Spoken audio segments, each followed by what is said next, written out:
अब sir banking risk definition देखेंगे, जो जो रिस्क है उसका डेफिनेशन देखेंगे, उसका बारे में डिस्कशन करेंगे। बेस्ड ऑन द डिस्कशन जो हमने ऊपर जो डिस्कस किया है अभी तक 12.4 तक, ठीक है, लर्निंग आउटकम 12.4 तक, the major risk in banking business are summarised as follow. जो मेजर रिस्क है, list of major banking risk: liquidity risk, interest rate risk, market risk, default और credit risk and operational risk. ये sir अब हम detail में with example समझेंगे, ठीक है। आपको एग्जाम में कोई दिक्कत ना हो जाए याद रखने में, कंसेप्ट वाइज देखेंगे। ऐसा नहीं कि हम ऐसे याद करें लिक्विडिटी रिस्क ये होता है वो होता है, ऐसे होता नहीं सर, एग्जांपल के थ्रू समझेंगे, मतलब आपको समझने में इजी जाएगा। फर्स्ट ओवरव्यू देखेंगे कौन सा रिस्क है सर। बैंकिंग रिस्क, ठीक है सर। हमने क्या देखा था sir? First liquidity risk, then interest rate risk, ठीक है sir, then sir market risk, credit risk and operational risk, ठीक है सर। लिक्विडिटी रिस्क में भी और तीन टाइप है sir: funding risk, time risk and call risk, ठीक है। इंटरेस्ट रेट रिस्क में क्या है sir? Gap mismatch risk, basis risk, yield curve risk, embedded option risk, investment risk at net interest position risk, ठीक है sir. Market risk में sir price risk, forex risk and market liquidity risk. Credit risk में क्या है sir? Counter party risk and country risk. Operational risk में transaction risk and compliance risk. तो चलो sir एक एक करके हम डिस्कशन स्टार्ट करते हैं। फंडिंग रिस्क क्या होता है सर? अब याद कैसे रखेंगे फंडिंग? फंडिंग रिस्क बोला तो सर बैंक में या बैंक को फंड की जरूरत है, बट उसके पास फंड अवेलेबल नहीं, उस वजह से जो रिस्क होता है सर वो फंडिंग रिस्क, ठीक है। लिक्विडिटी रिस्क में, फंडिंग रिस्क में क्या आएगा सर?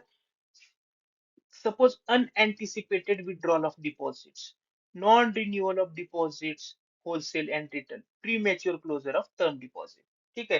तो ये फंडिंग रिस्क है, आपको फंड की जरूरत है और आपके पास फंड नहीं, ये क्या होगा सर? फंडिंग रिस्क, ठीक है। ऐसे याद, कैसे याद रखना है? नाम से याद रखिए सर, फंड।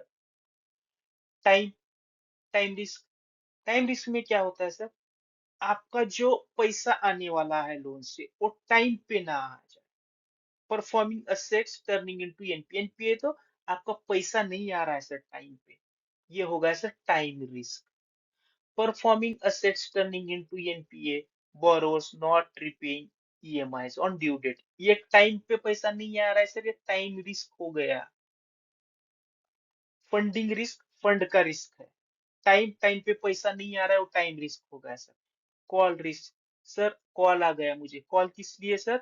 जो हमने देखा था बैंक गारंटी में, हमने अपने कस्टमर पे बिहाफ पे इशू किया था एनएचएआई को, एनएचएआई से सर आएगा, मतलब मैं सिर्फ एग्जांपल दे रहा हूँ समझने के लिए। कॉल मतलब फोन नहीं करेंगे वो, क्या बोलेगा? सर आपके कस्टमर ने ऑब्लिगेशन फुलफिल नहीं किए या आप मुझे पैसा दे दीजिए। क्या होगा सर ये? Crystallization of contingent liabilities, inability to undertake profitable opportunities. क्या है sir? Call risk contingent liability पे रहेगा, तो याद रखने में जी। फंडिंग रिस्क फंड का रहेगा सर, टाइम टाइम पे पैसा नहीं आ रहा है। कॉल रिस्क मतलब कॉन्टीजेंट लाइबिलिटी, जो लाइबिलिटी नहीं थी अभी, इनिशियल आउटफ्लो नहीं था, बट कॉल आने के बाद हमारा आउटफ्लो करना पड़ रहा है, ठीक है सर। तो अब हम डिस्कस करेंगे टाइप्स ऑफ लिक्विडिटी रिस्क, ठीक है, कौन से टाइप है, टाइप, उसका मीनिंग और एग्जांपल देखेंगे। First, funding risk: need to replace outflows due to unexpected withdrawals or non-renewal of deposits, wholesale, retail और premature closure of term deposit। आपकी पैसे की जरूरत है, क्यों? आपके पास अनएक्सपेक्टेड विड्रॉल आया है, नॉन रिन्यूअल ऑफ डिपॉजिट और premature closure of term deposits. ये हो गया sir funding risk. A big corporate client suddenly withdraws its bulk deposit before maturity। ठीक है सर, ये एग्जांपल है। फंड का जहां पे दिक्कत आएगा वो फंडिंग रिस्क आएगा sir. Time risk sir arises from non-receipt of expected inflows. Example, assets turning into NPAs or borrowers not paying EMI on time. Borrower misses multiple EMI payment, bank faces delayed inflow। Example, ठीक है। Time risk क्या है sir? Time पे पैसा नहीं आ रहा है। टाइम पे पैसा नहीं आ रहा है मतलब अपना जो लोन है वो एनपीए हो गया, इस वजह से ईएमआई नहीं आ रहा है। Call risk happens when contingent liabilities crystallize. Customer failed to honor commitments. Also, when the bank cannot take new profitable opportunities due to lack of funds. Bank issues guarantee, क्या करेगा सर? बैंक इश्यू कर रहा है guarantee. Customer default, bank must pay. Call risk का क्या है sir? Contingent liability. Time risk का sir time पे पैसा नहीं आ रहा है, यहाँ पे फंडिंग का शॉर्टेज है। तीनों याद रखना है सर, कंसेप्ट वाइज, जैसे रट्टा मार के याद नहीं रखना। Okay sir. Interest rate risk, अब डिस्कस करेंगे इंटरेस्ट रिस्क रिस्क का क्या इम्पैक्ट होता है। Interest rate risk adverse impact on banks revenue, bank के रिवेन्यू पे एडवर्स इम्पैक्ट करता है डिपेंडिंग ऑन चेंज, इंक्रीज हो रहा है या रिड्यूस हो रहा है इंटरेस्ट रेट। ठीक है सर। दो मेन इम्पैक्ट है sir. First, on earnings, net interest income जो है एनआईआई, उस पे इफेक्ट होता है। और economic value, market value of equity. ठीक है सर। अब इंटरेस्ट रेट रिस्क के टाइप्स भी है सर, सब category types of interest risk. उसमें फर्स्ट है सर गैप मिसमैच रिस्क। इसमें क्या होता है sir? asset and liabilities mature, reprice at different times। ठीक है। basis risk, different rates changes by different magnitude। yield curve risk, a type of basis risk from non-parallel yield curve shifts। ठीक है। embedded option risk, customers prepay loans or withdraws deposits early। reinvestment risk, uncertainty of the rate when reinvesting cash flows। Net interest position risk, more earning asset than paying liability। अब ये sir आगे की slide में हम इसको detail में discuss करें। ठीक है सर। चलो तो स्टार्ट करते हैं discussion. Interest rate risk, definition क्या है sir? IRR is the exposure of a bank's revenue to adverse movement in interest rate. Interest rate में एडवर्स मूवमेंट होने की वजह से जो बैंक के रिवेन्यू में इंपैक्ट आता है, that is interest rate risk. ठीक है सर। इसका इंपैक्ट क्या होता है सर? पोटेंशियल एडवर्स इफेक्ट कहाँ पे होता है sir? Net interest income, net interest margin, market value of equity. इसका meaning, it is the risk of change in financial value of assets or liabilities, inflows or outflows because of fluctuation in interest rates। ठीक है। आपने loan दिया है sir floating rate पे और deposit लिया है फिक्स्ड रेट पे। ठीक है। फिक्स्ड रेट अभी चल रहा है सर अपना डिपॉजिट पे 7%, आपका लोन का चल रहा है सर 9%। ठीक है। रेपो रेट कम होने के बाद 50 बेसिस पॉइंट को आपको 9% का जो है रेट ऑफ इंटरेस्ट उसको कम करना पड़ेगा। डिपॉजिट का सर फिक्स ही रहेगा। तो इस वजह से अपने नेट इंटरेस्ट इनकम पे इम्पैक्ट आएगा sir. Example, if market interest rates falls, bank may have to invest future funds at lower rates. ठीक है. If rates rises, banks may have to borrow at higher rate. Two views of IRR: earning perspective and economic value perspective. Earning perspective में क्या होता है? Impact on banks current revenue. ठीक है sir. Net interest income and निम पे impact करता है. Economic value perspective sir, impact on the value of assets, liabilities and off balance sheet positions. कैसे सर?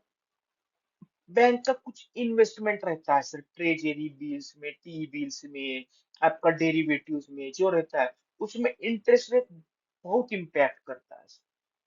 ठीक है. गवर्नमेंट सिक्योरिटीज इन जो उसका यील्ड है वो inversely proportional with interest rate. Interest rate बढ़ेगा तो बॉन्ड का वैल्यू गिरेगा. ठीक है सर. तो अब types of interest rate risk देखेंगे सर. गैप और मिसमैच रिस्क.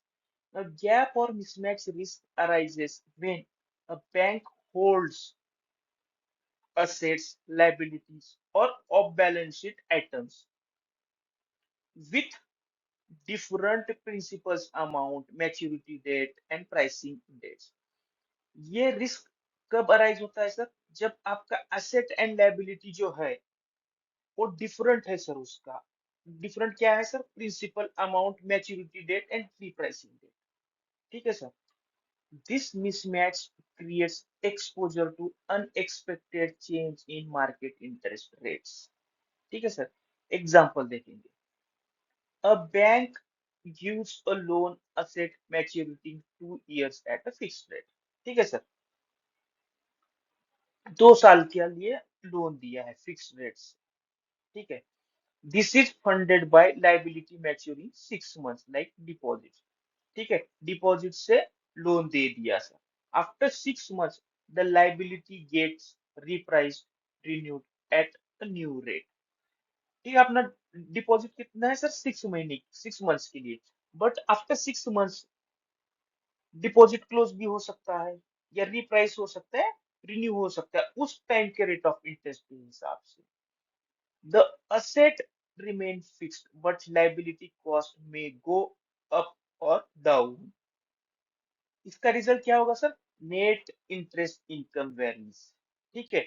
डिपेंडिंग ऑन जो अपना लाइबिलिटी है, लाइबिलिटी का जो रिप्राइसिंग जो है, रिप्राइसिंग आफ्टर 6 मंथ्स होने वाला है, उसका इंटरेस्ट रेट क्या होगा उसके ऊपर डिपेंड है अपना नेट इंटरेस्ट इनकम. ठीक है sir. Next sir, basis risk. Definition क्या है sir? Basis risk is the risk that the interest rates of different assets, liabilities, and off-balance sheet items may change in different magnitudes. ठीक है sir. Asset and liability जो है उनका interest rate change हो रहा है सर अलग अलग मैग्नीट्यूड से. ठीक है sir. Example sir, in a rising interest rate scenario, asset interest rate may rise at different pace compared to the liability interest. क्या होता है सर? डिपॉजिट तो सर अपना फिक्स. डिपॉजिट क्या है सर? लाइबिलिटी. और जो सर लोन है वो अपना असेट है. जब आरबीआई रेपो रेट रिड्यूस करता है तो बैंक को भी लोन का रिड्यूस करना पड़ता है. बट अपना डिपॉजिट का क्या है सर? फिक्स रेट इंटरेस्ट देना ही है उसको. इस वजह से क्या होता है sir? This creates variation in interest income. In banks, India context, banks create composite assets loans from composite liabilities, मतलब deposits, exposes them to high basis risk. ठीक है सर. बैंक की लाइबिलिटी क्या रहती है सर? अलग अलग. कासा रहता है, current account, saving account, deposit, बाहर मनी मार्केट से पैसा लेता है. ठीक है सर. ये चीजें. Basis risk is high in volatile interest rate scenarios. If NII expands, net interest income expands favorable basis shift. Net interest income बढ़ रहा है तो जो अपना बेसिस शिफ्ट है फेवरेबल होता है, and NII contract unfavourable basis shift. तो इसका एक एग्जांपल क्या होगा सर? ठीक है, डिपॉजिट सर फिक्स्ड है, ठीक है, हमने डिपॉजिट करने फिक्स डिपॉजिट करने के बाद उस पर रेट ऑफ इंटरेस्ट फिक्स है सर, हमने लोन दे दिया, क्या ये फ्लोटिंग है? आरबीआई ने क्या किया सर? रेपो रेट बढ़ाया। डिपॉजिट पे हम जो इंटरेस्ट रेट देने वाले वो तो फिक्स ही रहेगा सर, बट जो लोन है वो बढ़ेगा। इस केस में सर अपना नेट इंटरेस्ट इनकम बढ़ेगा, तो क्या होगा सर? ये फेवरेबल बेसिस शिफ्ट हो गया। ठीक है सर, एग्जांपल देखेंगे sir. Bank accept 2 year fix deposit at 6%। ठीक है sir, deploy funds in retail loan link to RLLR.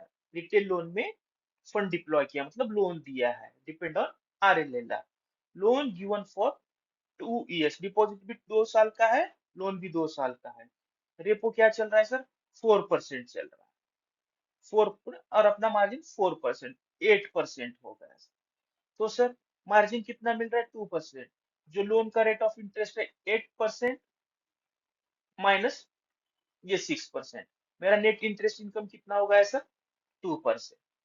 Repo rate can change every 2 months 6 times a year, but deposit rate is stays fixed. If repo decreases तो margin भी अपना कम होगा, if repo increases margin बढ़ेगा।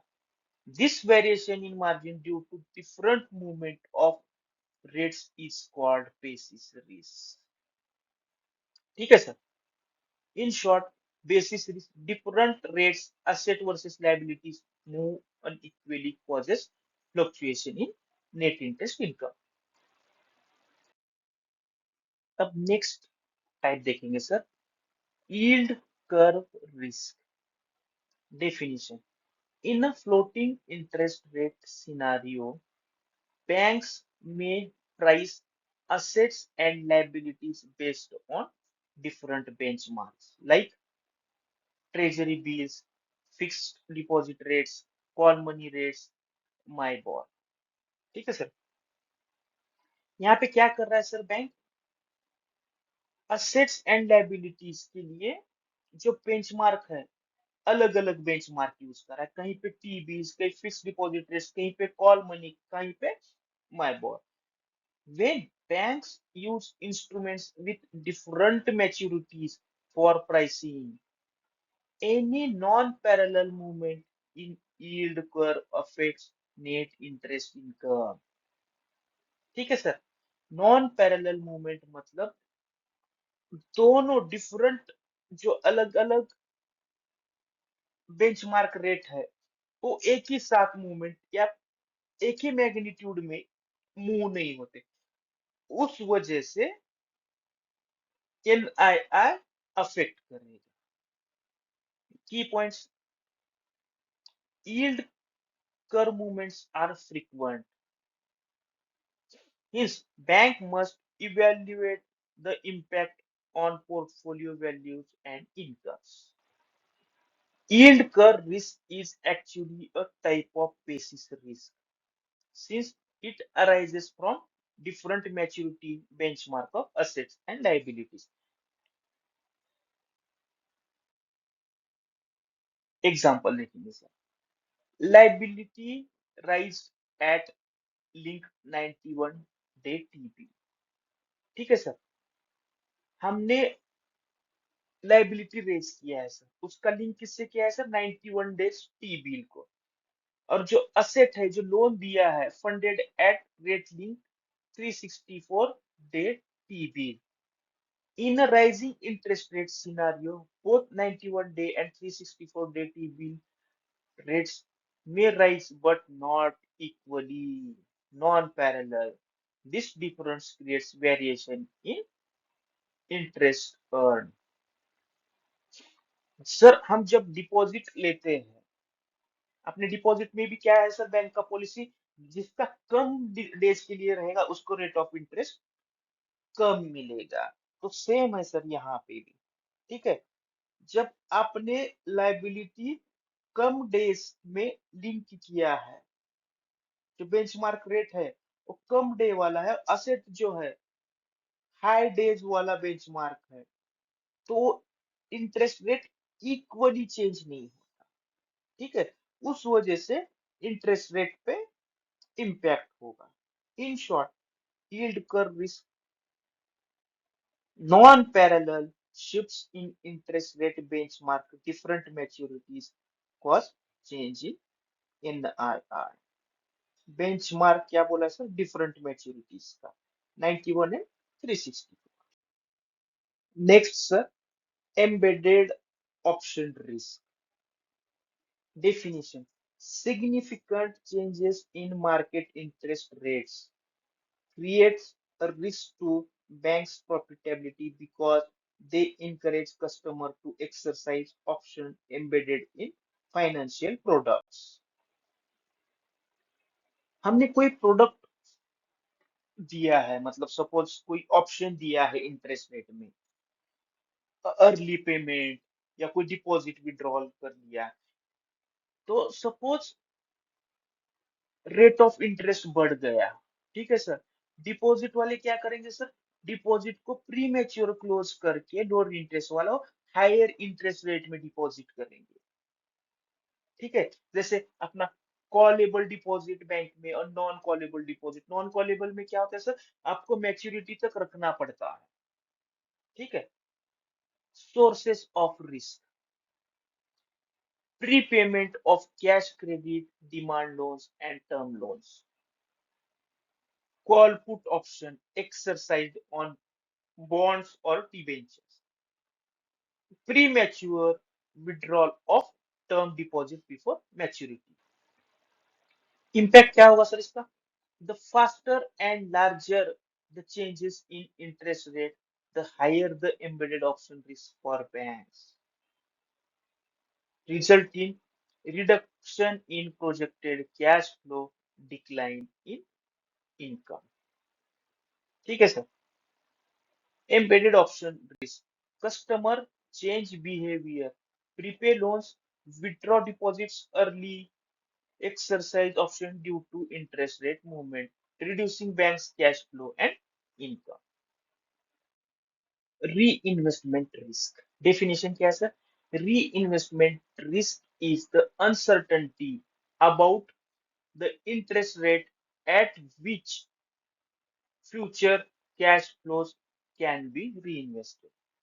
ठीक है sir, किसके लिए अनसर्टेनिटी है सर? इंटरेस्ट रेट, फ्यूचर में जो मैं रीइन्वेस्ट करूंगा उस टाइम इंटरेस्ट रेट क्या रहेगा, ये होगा सर रीइन्वेस्टमेंट रिस्क। इसकी वजह से मेरा नेट इंटरेस्ट इनकम पे इम्पैक्ट पड़ेगा। Mismatches in cash flows exposes bank to variation in II when market interest rates move differently। Example, bank ये ऑफर कर रहा है सर 1 ईयर डिपॉजिट 5.50, बैंक भी ऑफर कर रहा है sir 1 year deposit eight 5.25। A depositor with a maturity deposit in bank B may shift to bank A for higher rate। ठीक है sir, bank B then faces reinvestment risk of non-renewal of the deposit। In short, reinvestment risk क्या है sir? Uncertainty in future interest rates affect the bank's ability to reinvest cash flows profitably and may cause deposit withdrawals। ठीक है sir, net interest position risk कब होता है sir? occurs when banks have more earning assets than paying liabilities। Bank के पास assets ज्यादा है, उस पे अर्निंग ज्यादा हो रहा है, बट लाइबिलिटी जो है, पेइंग लाइबिलिटी कम है sir. Impact of interest rate changes: if market interest rate declines, net interest income reduces. If market interest rate rises, NII increases। ठीक है sir, overall effect: this risk impacts earnings of the bank, ये कहाँ कर रहा है sir? Effect कर रहा है बैंक के अर्निंग पे।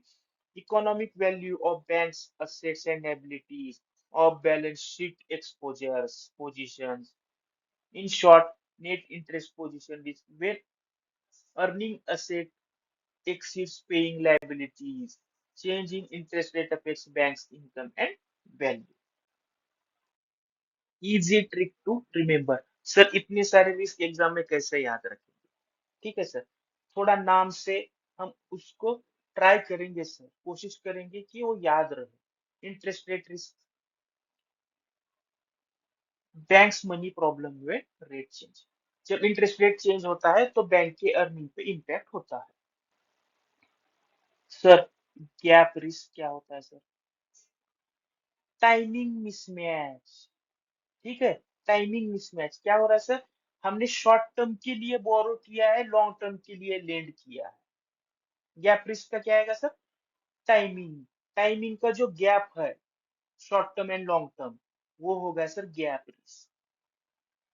Basis risk, basis risk small change रहता है सर। ठीक है सर, स्मॉल चेंज।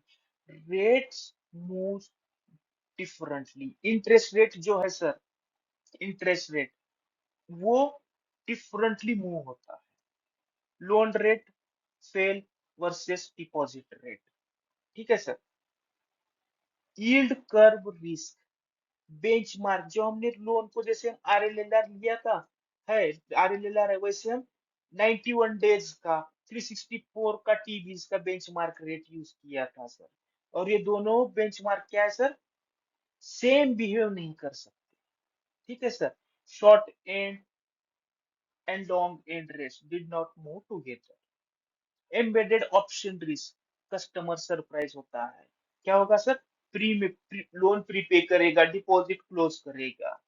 री investment risk, future rate unknown, old deposit matured, can't find the same rate. Net interest position risk, too many asset, कैसे ज्यादा assets है compare to liability, more assets than liability, income fall if rates fall. ठीक है sir.